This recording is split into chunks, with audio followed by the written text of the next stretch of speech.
churches, temples, and religious societies to register with government agencies and to repent for their involvement. Failure to do so would mean severe punishment. In 1951, the government formally promulgated regulations threatening that those who continued their activities in unofficial religious groups would face a life sentence or the death penalty. This movement persecuted a large number of kind-hearted and law-abiding believers in God. The available statistics indicate that the CCP persecuted at least 3 million religious believers and underground group members, some of whom were killed.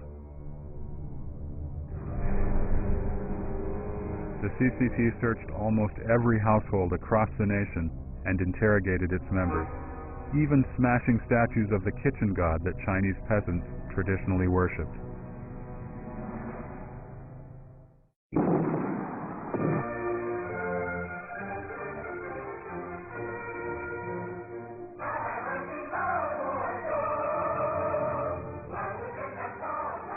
The executions reinforced the CCP message that communist ideology was the only legitimate ideology and the only legitimate faith.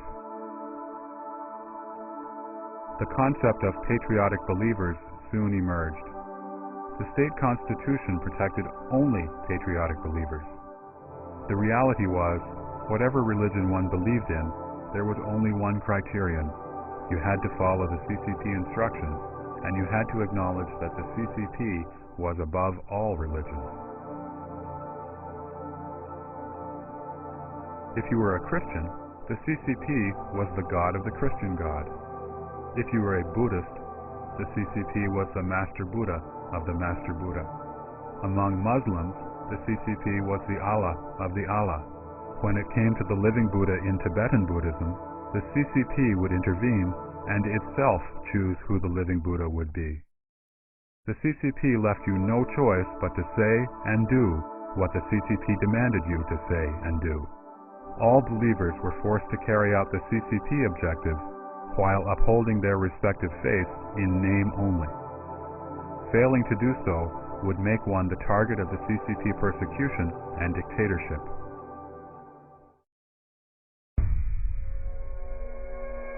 Over 20,000 Christians conducted a survey among 560,000 Christians in house churches in 207 cities in 22 provinces in China. They found that, among house church attendees, 130,000 were under government surveillance. By 1957, the CCP had killed over 11,000 religious adherents and arbitrarily arrested and extorted money from many more. By eliminating the landlord class and the capitalist class, and by persecuting large numbers of God-worshipping and law-abiding people, the CCP cleared the way for communism to become the all-encompassing religion of China.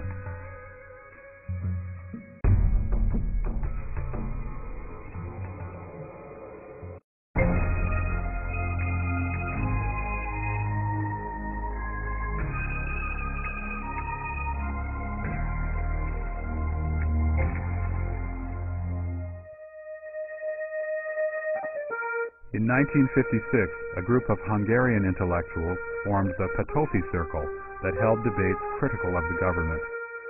The group sparked a nationwide revolution in Hungary, which was crushed by Soviet soldiers.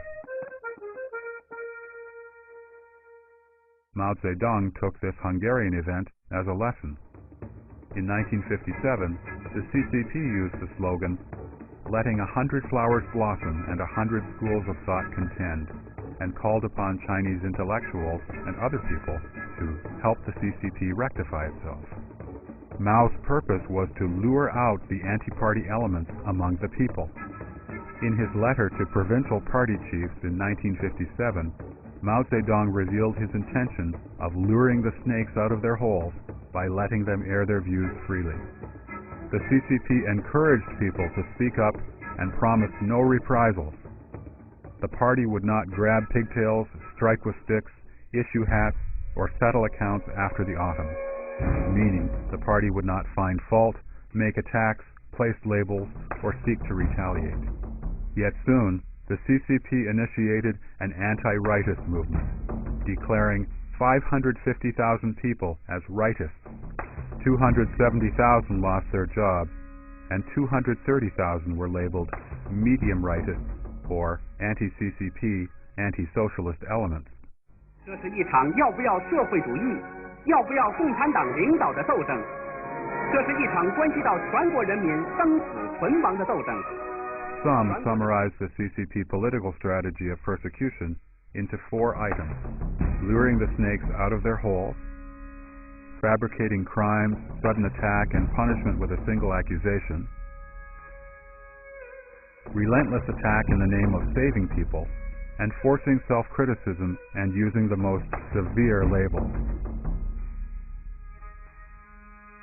What then were the reactionary speeches that had caused so many rightists and anti-communists to be exiled for nearly 30 years in far-flung corners of the nation?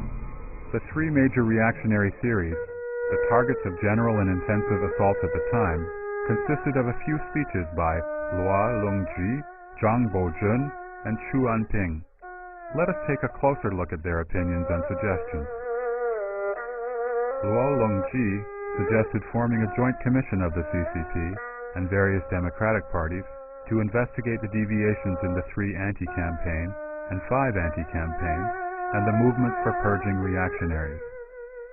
The State Council itself often presented something to the Political Consultative Committee and the People's Congress for observations and comments, and Zhang Bojun suggested the Political Consultative Committee and the People's Congress should be included in the decision-making process.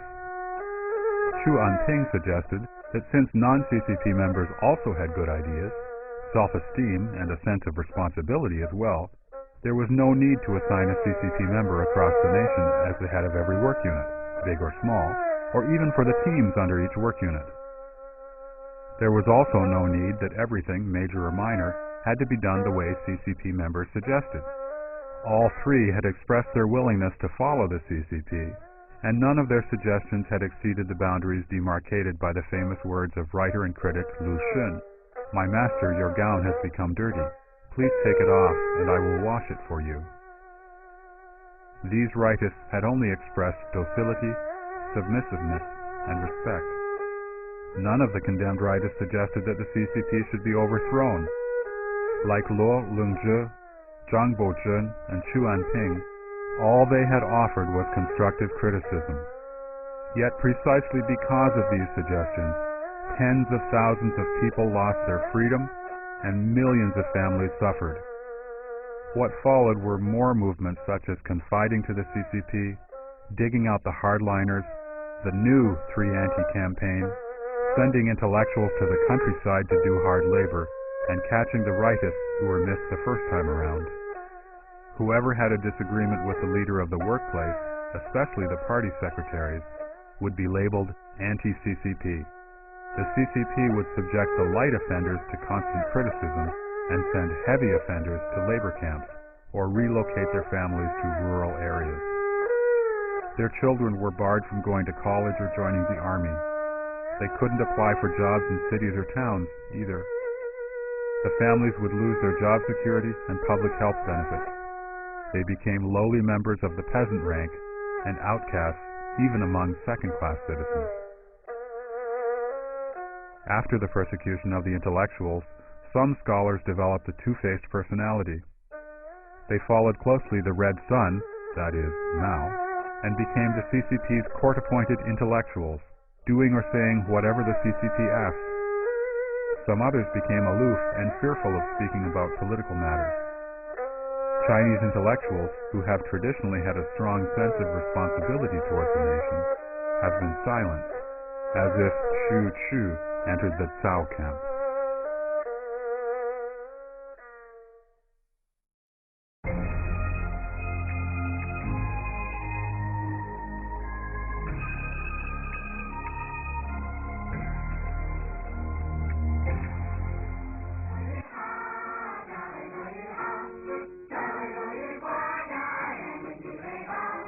After the anti-rightist movement, China became afraid of the truth.